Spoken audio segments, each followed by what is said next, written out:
What if the most powerful thing you could ever do is say nothing, not lie, not manipulate, just reveal less?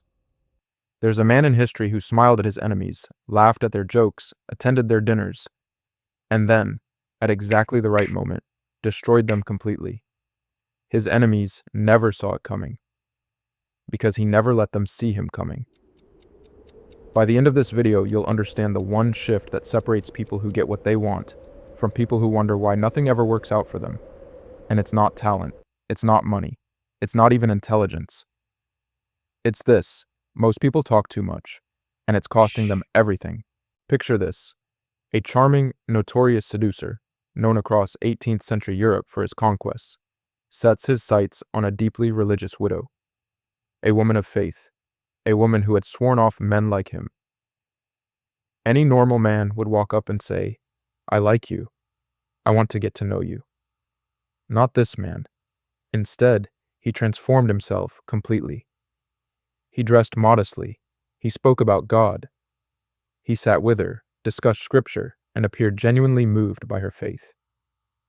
He concealed every ounce of his true intention behind a perfectly crafted mask of sincerity. She fell, not for his charm, but for the man she thought he was. The lesson? He didn't lie with words. He lied with image. He gave her something to believe in, while keeping his real game completely hidden. This is what Robert Greene is showing you. People defend against what they can see. They are completely helpless against what they cannot. Otto von Bismarck wanted to build the most powerful military in Europe. But there was one problem. Parliament controlled the budget, and Parliament kept saying no. A lesser politician would have argued, debated, pushed harder. Bismarck smiled. He nodded. He agreed with his opponents publicly.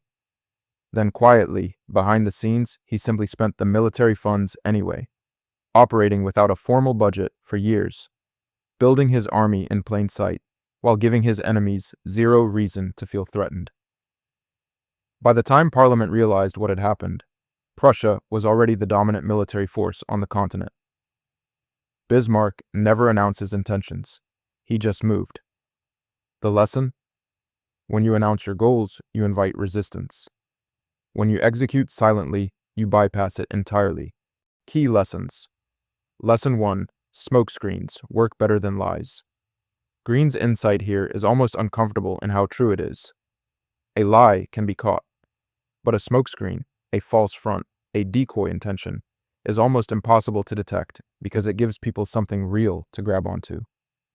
When people think they understand your motive, they stop looking for your real one. Common mistake. People think being mysterious means saying nothing. Wrong. It means giving people just enough to feel satisfied, so they stop digging. Why people fail at this? We're conditioned to share.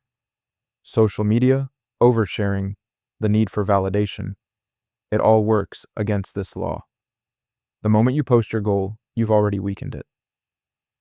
Lesson 2. Ordinary virtues are the perfect disguise. This is the part most readers miss. Greene isn't telling you to be dark or sinister. He's pointing out something deeply human. The most effective concealment looks like decency.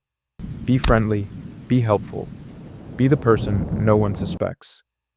Not because you're plotting, but because genuine warmth is the best social armor there is. People suspect the cold, the quiet, the strange. Nobody suspects the person who just made them laugh. Personal analysis. Here's where I'll be honest with you. What's timeless? The psychology is rock solid.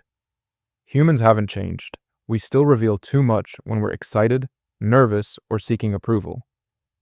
This law is as relevant in a job interview as it was in a royal court. What's controversial? Greene frames this in a world where everyone is a potential opponent. That's useful in high-stakes environments. But if you bring this energy into every friendship and relationship, you'll end up powerful and completely alone. The real danger of this law, misapplied, it breeds paranoia and emotional distance. The goal isn't to never be known, it's to be strategic about when and to whom you reveal yourself. What most readers get wrong, they think this law is about deception. It's not. It's about timing and patience. It's about not handing people the tools to stop you before you've even started. Most powerful takeaway. Remember the question from the beginning? What's the most powerful thing you can do?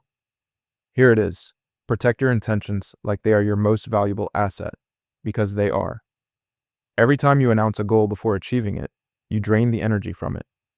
You invite doubt, competition, and sabotage, sometimes from people who don't even mean harm. The world rewards those who appear one way and move another. Not because deception is noble, but because silence is power, patience is strategy, and most people never learn to hold their cards. The people who changed history, in business, in war, in art, rarely told the world what they were building until it was already built. Reveal the result. Conceal the road. Conclusion, here's your challenge. Take one goal you've been talking about, one dream you've been announcing. Now, go quiet about it. Stop posting it. Stop explaining it. Stop seeking permission for it. Just build. Because the world doesn't need to see your process. It only needs to see your outcome. And when that outcome arrives, and it will, no one will be asking how you did it. They'll just watch, wondering how they never saw it coming. That is Law 3.